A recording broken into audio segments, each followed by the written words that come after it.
Praise the lord. మన ప్రభువును రక్షకుడైన యేసుక్రీస్తు పరిశుద్ధ నామంలో యేసుతో అనుదినము అని ఈ పరిచర్య ద్వారా ప్రతిదినము దేవుని యొక్క శ్రేష్టమైన వాక్యాన్ని వింటున్నా మీ అందరికీ నా హృదయపూర్వకమైన వందనములు. నా ప్రియ సహోదరి సహోదరుడా, చిన్న ప్రార్థన చేసుకుందాం. తలవంచినట్లయితే, సర్వోన్నతుడా, సర్వకృపానిధి, ఇదిగో నేను ప్రభు నీ కుమారులుగా నీ కుమార్తెలుగా ఈ వాక్యము ఎవరైతే వింటున్న ప్రతి ఒక్కరిని ఇప్పుడే దర్శించండి అయ్యా, ఇప్పుడే దర్శించండి అయ్యా.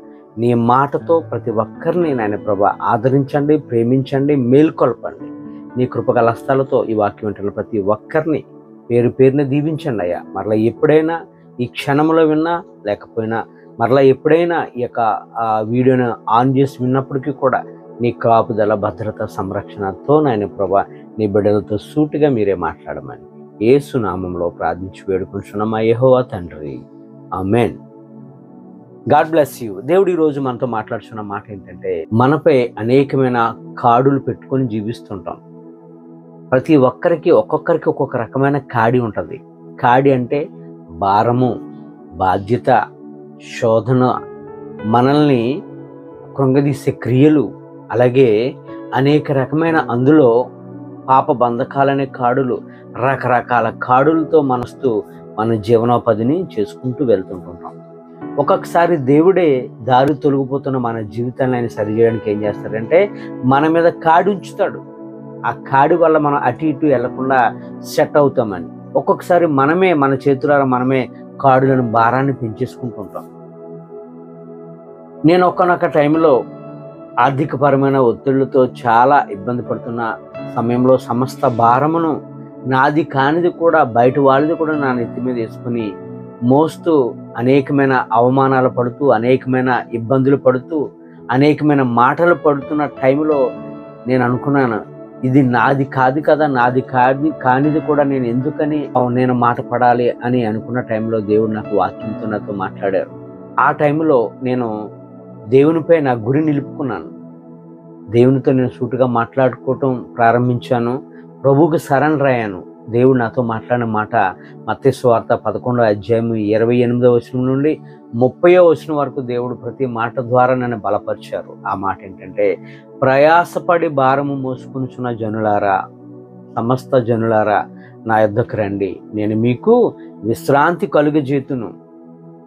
నేను సాత్వికుడును, దీన మనసు గలవాడును గనుక మీ మీద నా కాడి ఎత్తుకొని నా యొద్ద నేర్చుకోండి, అప్పుడు మీ ప్రాణములకు విశ్రాంతి దొరుకునని. మనం రకరకాలుగా జీవిస్తుంటాం లోకంలో.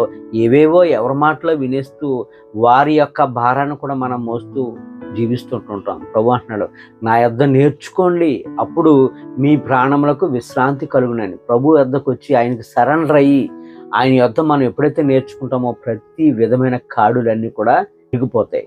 ఎలా అనగా ప్రభు అంటున్నాడు 30వ వచనంలో, నా కాడి సులువుగాను నా భారము తేలికగా ఉన్నది. ఎవరైతే నా కాడి మోస్తారో వారి ప్రతి కాడి ఇరిగిపోతుందని ప్రభు మాట్లాడారు. వాక్యం ద్వారా నా కీడులన్నిటినీ ప్రభు సహాయంతో నేను తొలగించుకున్నాను. ప్రభు యొక్క కాడి మోసే అంత అర్హుని నేను కాను. అయినప్పటికీ కూడా ప్రభువే నా మీద ఆయన కాడి నుంచి నా కాడులన్నిటిని కూడా ఆయన దూరపరిచారు. దేవుడు మన కాడులను తీసివేసినప్పుడు కూడా ఒక్కొక్కసారి మనం ఏం చేస్తామంటే మళ్ళీ ఆ కాడులను మనం ఎత్తుకుంటూ ఉంటాం, చాలా భారాన్ని మోస్తూ ఉంటాం. మనది కానిది ప్రభు ఈరోజు మనతో మాట్లాడుతున్న మాట అపోస్తలుడైన పౌలు ద్వారా మరలా మన కాడులను, మరలా దాస్యపు కాడుల కింద వెళుతున్న వారితో దేవుడు మాట్లాడుతున్న మాట గలతీలు రాసిన పత్రిక 4వ అధ్యాయము చివరిలోను, గలతీలు రాసిన పత్రిక 5వ అధ్యాయం 1వ వచనంలో ప్రభు మనతో ఇలా మాట్లాడుతున్నారు. ఏమంటే పౌలు భక్తుల ద్వారా మనతో మాట్లాడుతున్న మాట, మనము స్వతంత్రురాలి కుమారులము కుమార్తెలమే గాని దాసి కుమారులము దాసి కుమార్తెలము కాము. ఈ స్వతంత్రము అనుగ్రహించి క్రీస్తు మనలను స్వతంత్రులుగా చేస్తున్నాడు. కాబట్టి మీరు స్థిరముగా నిలిచి మరలా దాస్యపు కాడి కిందకు వెళ్ళొద్దు అని ప్రభు పౌలు భక్తుల ద్వారా మనతో మాట్లాడుతున్నారు. మరలా విడిచిపెట్టిన పాపాన్ని మరలా మనం మోస్తూ ఉంటాం, దాని వైపుకు మరలా చూడొద్దని ఈరోజు ప్రభు మనతో మాట్లాడుతున్నారు. మన కాడి మనకు తెలుసు, ప్రతి ఒక్కరి కాడులు ఏంటో తెలుసు. దానివల్ల మనకి ఎటువంటి మేలు జరగదు, దానివల్ల అంతా ప్రాబ్లమే తప్ప ఏమి యూజ్ ఉండదు. కాబట్టి ఈ మాటలు ఉంటున్న నా ప్రియ సహోదరి సహోదరుడా, బయటికి రా, నీ కాడులన్నిటినీ ఏమైతే మోస్తున్నావో ఆ కాడులన్నిటినీ ప్రభు పాదాల యొద్ద పెట్టి ప్రార్థనతో నువ్వు ఆ కాడిని, నువ్వేమైతే కాడిని మోస్తున్నావో, పాప బంధకాలని కాడిని ఏదైతే మోస్తున్నావో దాని నుంచి ఇప్పుడే బయటకు వచ్చేసాయి. దాన్ని విడిచిపెట్టు. క్రీస్తు యేసు కాడిని మోయడానికి ప్రయత్నించు. మన మీదకి ఎప్పుడైతే క్రీస్తు యేసు అనే కాడి ఎప్పుడైతే వచ్చిందో మన కాడులన్నీ విరిగిపోతాయి.